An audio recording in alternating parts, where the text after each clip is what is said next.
Hello and welcome to edition number 6 of Mountain Monologues and Downhill Dialogues. You will immediately notice that something is slightly different. I will be proceeding out onto the trails and running downhill and telling a story. However, I can start growing this into something slightly different thanks to a friend by the name of Corby Martin, who works in the film industry. The film industry is currently not working, and he has offered to edit up these videos for me. So what this allows me to do is to take more of a storytelling angle and to edit in multiple clips to produce something. Probably fairly simple for people to do, but it is beyond my skill set. So I am going to add this to a running clip, thanks to Corby, and I'm going to start telling some of my favorite stories personally, along with answering question Q&A. If you have any questions for the following episode, fire away in the comments and I'll work on those. But for this week in particular, a story I have never really told popped into my mind based on a few different variables, and I just did the research on it to make sure that I was remembering things fairly accurately. So the story is, in 2003, I flew to Central America for a year of cycle touring solo, and I flew into Guatemala, went to Belize. When I came back from Belize into Guatemala, I didn't get a re-entry stamp. There was no one there when you got off the skiff, and I didn't know you had to go find them.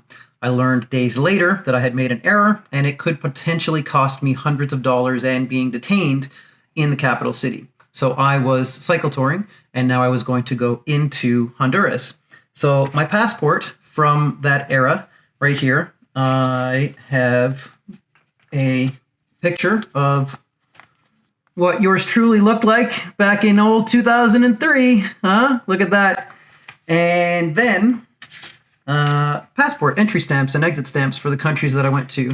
So starting through here and then going as I was cycling through 7 different countries. There's a gap. There are 2 stamps missing. So the first stamp that's missing is the re-entry stamp into Guatemala after Belize. And I did the reference, it was March 22nd that I left Belize, stamp for that.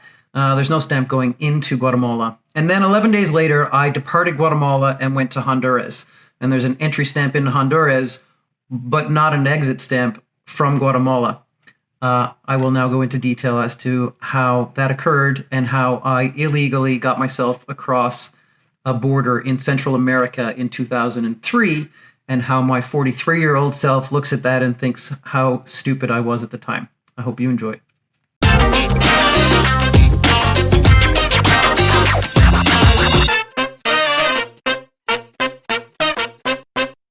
just want to quickly touch on masks. You might be wondering why I'm not wearing a mask, or thinking that there might be a meaning behind it. There is not. I think you should wear a mask in a densely populated area and when you're going out and interacting with society in general. I live in a sparsely populated area, have chosen a trail that doesn't see a lot of traffic. I'm doing it on a Wednesday morning. There are 3 other vehicles at the trailhead, maybe 5 other trail users.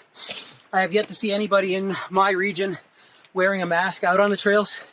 So that is why I am choosing to not wear a mask during this activity or other mountain activities. If I was going to get groceries or something after this, I would certainly wear a mask, and I'm not trying to make a statement of any sort. Well, here we are at Pierce, Lower Pierce Lake. Upper Pierce Lake is in the pass up here. The mountain up above, the big mountain, is Mount MacFarlane. And this is my favorite local access area, and you can guess why. It's a 25-minute drive from my door to the trailhead, and then the trail goes straight up where I find myself right now, 3.5 miles, 3,600 feet. And you can see there's still a ways to go to the top. It's about 2,000 meters, 6,500 feet of climbing to get to the top of MacFarlane. On a summer day with a good push, you can get to the top in just under 2 hours. So you could essentially do this entire turnaround route in about 3 hours or less. Today, as a heads up, the snow line is at 4,000 feet, and I'm at 40. Again, I said 45, so there is quite a bit of snow travel up here right now. Please go prepared. It's difficult to navigate through. You would want to have some previous knowledge of this area. Wait about another 3 to 4 weeks before maybe coming up here just to be safe. But everything about this is, it's why we do what we do.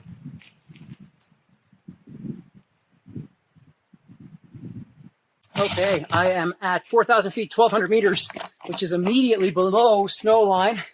And I will run from here on down and finally tell a story. So, I've also decided with the mountain monologues, downhill dialogues, to intertwine some of my favorite stories over time. If you ever have a question, fire away in the comments and I'll try to get to it. But this story this week, as was mentioned. So, in 2003, I headed to Central America for 1 year of cycle touring with a hardtail mountain bike and some panniers. And I flew into Guatemala and eventually out of Costa Rica. And when I was cycling between Guatemala and Honduras, I came up against a border crossing issue. So I cycled through Guatemala and up into Belize and went to Keycocker and a few beach areas. And when you leave Belize to go back to Guatemala the way I did, you ride a skiff, a boat. So I got the bike and the gear and the boat, and they dropped us off in this port when we got back to Guatemala. And this was only the second border crossing I had in my trip thus far, and there was nobody there. There was no one at the dock to issue an entry stamp, and I just didn't think anything of it. So got off the boat, got on my bike, kind of looked around, no one was there, and thought, I guess I don't need an entry stamp, and I biked away. And I proceeded to cover about 50 kilometers that day to the place where I would camp for the night. And when I got there, there was another cyclist, another cycle tour, of which I only saw a half a dozen in the year. So that in and of itself was unique. And he basically said, hey, wasn't that fun trying to track down the border guy, the entry guy for the stamp? And I went, oh shit, no, I didn't do that. Was that what I was supposed to do? He proceeds to tell me that if you don't have your entry stamp and you go to leave, you will be detained, sent to the capital city, which for me was hundreds, 500 maybe kilometers from where I was planning to cross to Honduras. You'll be fined a couple $100 US, which was probably 2 or 3 weeks of travel funds for me there. And essentially you'd just be up against a whole host of other issues. So I had to decide then if I was going to backtrack what would be about 100 kilometers, which would be multiple days given this the bike I was riding, or if I would continue on and try to figure it out. And I decided to not backtrack, to not go find, because I thought, oh, then maybe I'll get in trouble for being in the country already, and maybe that'll just end up costing me. So I proceeded to ride for the next 5 or 6 days, whatever it was, until I got to my border crossing to go to Honduras. So now I realize the magnitude of what I'm doing. I'm there. I don't have an entry stamp. I need an exit stamp, and I don't know how it's going to go. And I have this brilliant idea that I will just ride my bike to the gate, be really friendly, and they'll just let me in. They won't even think twice about it. So there's a guy guarding the gate, which they open to exit the country, and he's got his automatic machine gun. Everybody has automatic machine guns, every security guard for every mall and building, and so I was very accustomed to this by this point. I heard later most of them don't even have ammunition, but neither here nor there. I bike up to the guy. He's got glasses on, he's got his gun, he's stone-faced, and I just go, "Buenos dias, senor," and try to keep going like he's going to magically just open the gate and let me out of the country. And he, of course, looks at me like I'm insane and points his gun to the main building inside where you have to go get your stamp. So I go, oh, okay. I'll go in that building and get my border stamp. So now it's becoming real. Now I'm like, okay, this plan is not working out. So I go to the building, put my bike down outside, walk through the front door, immediately take stock of what's going on. There's a bathroom to my left. There's a lineup in front of the desk in front of me off to the right. There's maybe 4 or 5 people in line. Nobody looks at me. And I duck straight into the bathroom, straight into a bathroom stall. And then I wait, and I'm hiding. And I'm hiding in the bathroom stall inside the border crossing building to exit Guatemala into Honduras. And I go, okay, so what are the chances the guy outside is going to look at my passport again? Like, I don't know, I guess we'll take a chance on this. So I go, okay, what's the time, how long might it take to get through that lineup that was there, I determined 8.5 to 9 minutes would be about right. And I'd wait in the bathroom for 8.5 to 9 minutes. And then I walk out of the bathroom and out the front door and get on my bike and bike straight back to the border crossing with my passport in my hand.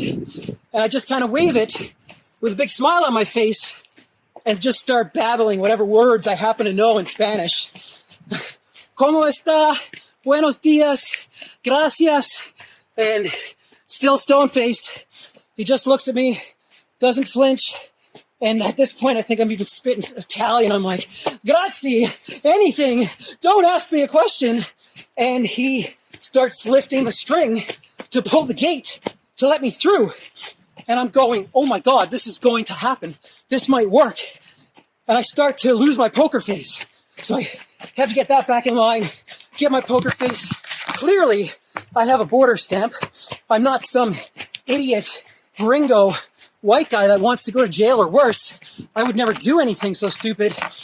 And he reels up the gate and I bike through and I find myself on the other side of the gate and I'm on this road that goes down very steeply for about 5 miles, maybe 8 kilometers.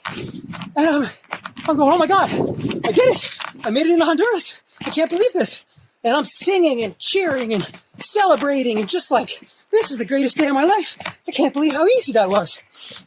And at the bottom of this road, you come up against, all right, I see someone. I'm going to pause my story. We'll get back to it in a minute.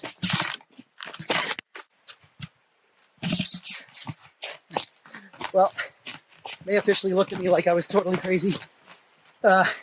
Asked where the other person was because I've been talking to myself so loudly. So I hit the, all right, let me get across this.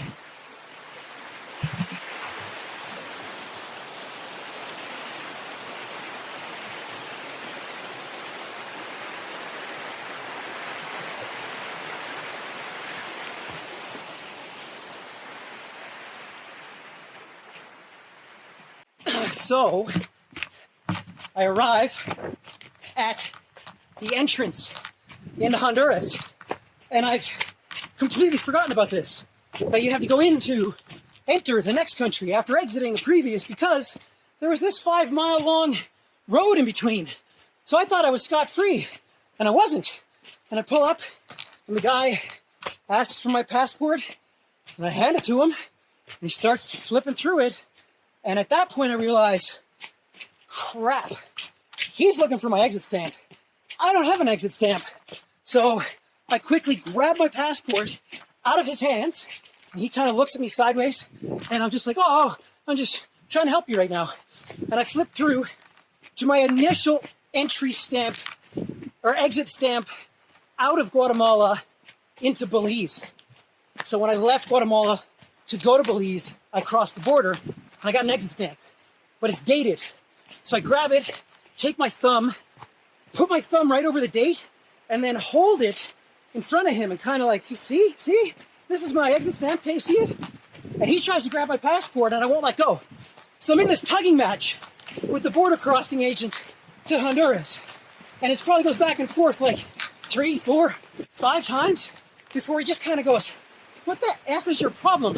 And then he angrily grabs his stamp and slams it on my passport and waves me out of his face to get the heck out of there.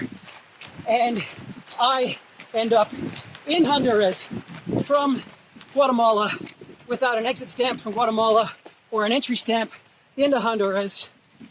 Wrong. Without an exit stamp from Guatemala with an entry stamp into Honduras. And without being financially penalized or sent to the capital city. That's my story. Sticking to it. Thank you for tuning in. Have a great week. We launched the merchandise store for Coast Mountain Trail Running a month ago. We are getting close. If you ordered your merchandise, it is either on its way or it will be on its way very, very shortly. We had some, I want to say, unexpected production delays, probably to be expected given the current circumstances out of most factories. But 75% of that is in the mail right now. Thank you for your patience and thank you for your support. And as an update for the support local head wraps, we sold over 1,000 head wraps in benefit of whatever race organizations you wanted to select. And we raised almost $20,000 for over 100 race organizations. Those should be arriving next week. That's what we've continually been told. They will go in the mail immediately thereafter. You'll receive those as soon as possible. And I'll be connecting with the 100 plus race directors in the next 7 to 10 days to let them know that you bought something in their honor and to direct those funds to those organizations. The top 5, I think, had $1,000 or a little bit more raised for them specifically. So thank you guys for that support. And next week, Coast Mountain Trail Running is launching our virtual race, the celebration of movement, training, and running virtual event. It's a scavenger hunt throughout the summer. There will be 30 challenges over a 100-day window. We're working on all the final details to get that launched right now. So check it out. It'll be on trailseries.ca. We also have a tongue-in-cheek URL that we have, notanothervirtualrace.com, which will link to that. It's not a race. It's more of a scavenger hunt event. But that was not meant to throw shade to anybody else. Please support your local race organizations. Support the directors. Register for whatever virtual races you can afford to do so. Every little bit helps in this time of need for all of the organizations out there. And we all want to ensure they can come back next year and for years after to produce your favorite events.